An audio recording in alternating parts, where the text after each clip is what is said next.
ये जो हिंदू है हाँ। ये किसी चाइनीज को, किसी अमेरिकन को, किसी यूरोपियंस को अगले 25 से 50 साल में बहुत पीछे छोड़ के जाने वाला है। ये कि कोई नारा मार दे इस चीज का कि लेके रहेंगे आज़ादी, या फिर अटूट अंग है, या फिर दिल्ली का लाल किला भी हमारा है। तो इस तरह के नारे जो है ना वो इलेक्शन में तो बहुत अच्छे चलते हैं, लेकिन प्रैक्टिकल रियलिटी ये नहीं होती। समझता ही कुछ नहीं हमें। हम यहाँ पे चूरन बेचते हैं, इंडिया और पाकिस्तान का जो है ना, वो हमें कुछ नहीं समझता, वो हमें भिखारी समझते हैं। अगर मेरे बड़ों ने कहीं कलमा पढ़ा था वो डर के पढ़ा था, उनको पता था कि मेरी इज्जत जो है महफूज नहीं है। सब मेरीन्स हैं, इसके ऊपर को 35 एक जहाज खड़े हुए हैं, और ये कहने के लिए जनाब के बहुत सारे जहाज हैं जिसमें एडवांस लाइट हेलीकॉप्टर्स हैं। चार जंगे फिर भी उसमें हो गई, आपने पीस बोला खैर, लेकिन ये है कि वो अपनी मर्जी। वो इतना बड़ा नेशन है ना सर, इतनी बड़ी वो पॉपुलेशन है, इतना बड़ा एरिया है, वो जंगे आपके लिए सर्वाइवल का वो बायस थी, उनके लिए वो कोई बड़ा वो not a big deal. Yes, अगर आप चीन से बात कर सकते हैं जहां पर हमें मालूम है कि मुसलमानों के साथ क्या हो रहा है, तो फिर आप ये ड्रामा करना बंद कीजिए कि आपके भारत से रिलेशन इसलिए खराब हैं कि वहां पर क्योंकि कम्युनिटी ऑप्रेस हो रही है। वो कहते हैं ये तो भिखारी हैं, ये तो रोज जाके भीख मांगने वाले, हमारा क्या मुकाबला करें। हमारे यहाँ पे तो हम हीरो कहते हैं, जो गजनवी आए या जो भी आए, तो ये आपको जायजा लेना चाहिए। ठीक है, इसके क्या वाकई वो हीरो हैं? मैंने पाकिस्तान को एक मैसेज दिया है कि भाई हम अब यहाँ पे खड़े हुए हैं। ये मुकदमा है तो फिर आप चीन को क्यों कहते हैं कि हमारी हिमालय से ऊंची और दरियाओं से गहरी और शहद से मीठी दोस्ती है? तो वहां पर तो आपको याद नहीं आती अपनी कम्युनिटी की कोई बात।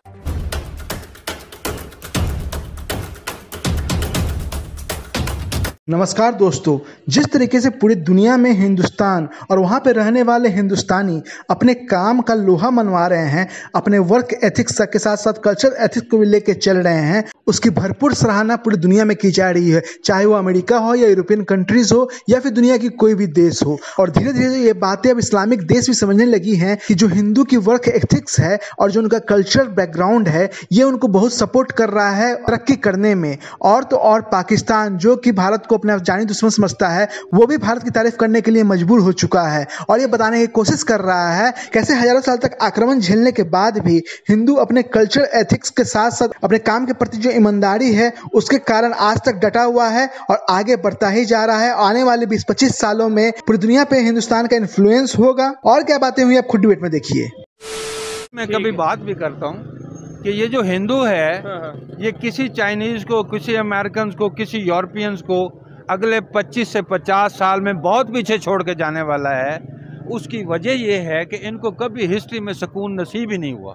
अच्छा, ये 75 साल पिछले जब उनको वो पुरसकून तरीके से वो कर रहे हैं, तो आपको पता है वो दुनिया के हर शोबे में जाके लीड कर रहे हैं। ठीक हो गया, ठीक है, और वो मजीद करने जा रहे हैं। आपने जो बात की है कि भाई उन्हें कभी सुकून नसीब नहीं हुआ, मतलब उसके ऊपर उनके ऊपर जंग मुसल्लत कर दी गई, कभी इन्वेडर्स आए ना, आप एज मुस्लिम, हाँ वो कभी कोई आ रहा है, कभी कोई आ रहा है, ठीक है, वो यहाँ आगे जो है वो उनकी खवातीन को वो कर रहा है, बेइज्जत कर रहा है। मैं तो ये भी कहूँगा कि अगर मेरे बड़ों ने कहीं कलमा पढ़ा था वो डर के पढ़ा था, उनको पता था कि मेरी इज्जत जो है महफूज नहीं है, मेरी जायदाद जो है वो महफूज नहीं है, और वो जो हमारी वो भी है वो भी महफूज नहीं है। ठीक है, इज्जत महफूज नहीं है। अच्छा, ये आपने बड़ी बड़ी जो है ना गहरी बात की है कि भाई अगर आपके बड़ों ने या हमारे बड़ों ने कलमा पढ़ा, डर के पढ़ा, इज्जत को बचाने के लिए पढ़ा या जो भी है, लेकिन हमारे यहाँ पे तो हम हीरो कहते हैं, जो गजनवी आए या जो भी आए, तो ये आपको जायजा लेना चाहिए। ठीक है, इसके क्या वाकई वो हीरो हैं, और क्या वाकई हम लोग आपस में इतने घटिया हैं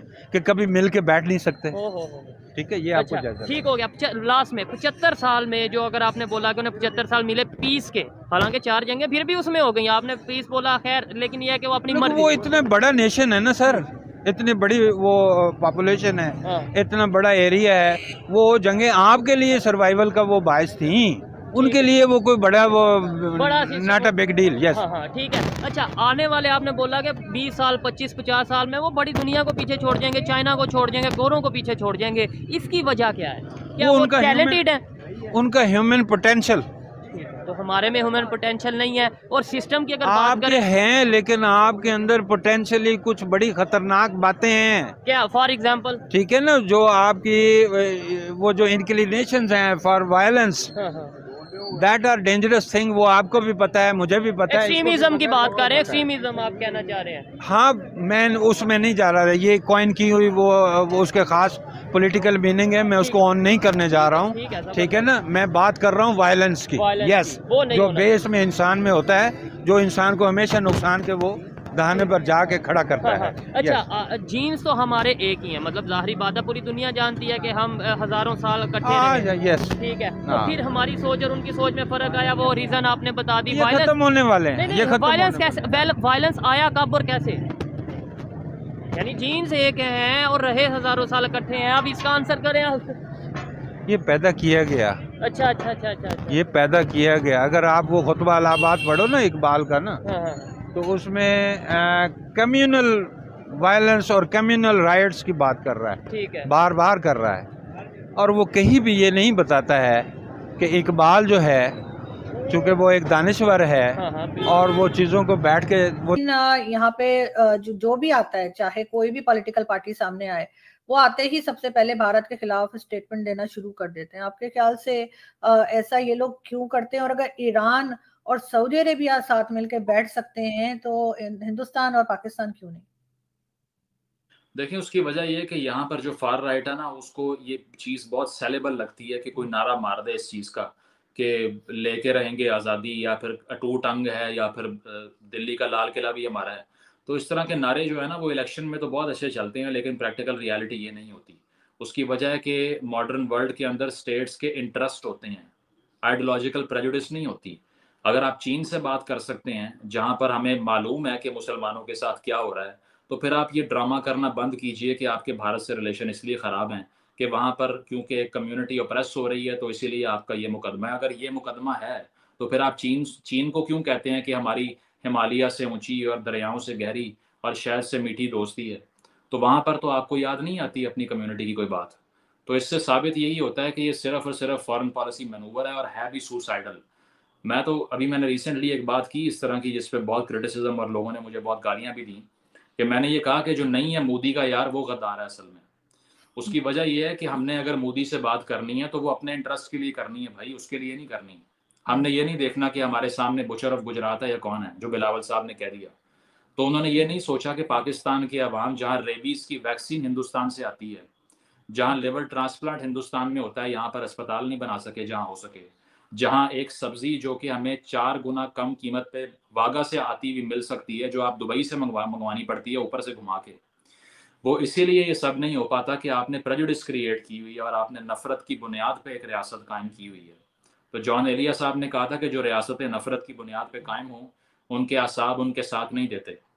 और हम भी वही देख रहे हैं कि हमने सिर्फ एक सोशल कॉन्ट्रैक्ट ये बनाया कि हाँ, हमें इनसे मुख्तलिफ कमरे में बंद कर दें और हमें मुख्तलिफ मुल्क दे दें तो फिर सब ठीक हो जाएगा, जबकि नहीं हुआ सब ठीक। आपने 2 नेशन थ्योरी की बेस पे एक रियासत कंस्ट्रक्ट की, 71 में आपका थीसिस फेल हो गया, 51% मुसलमान आपसे अलग हो गए।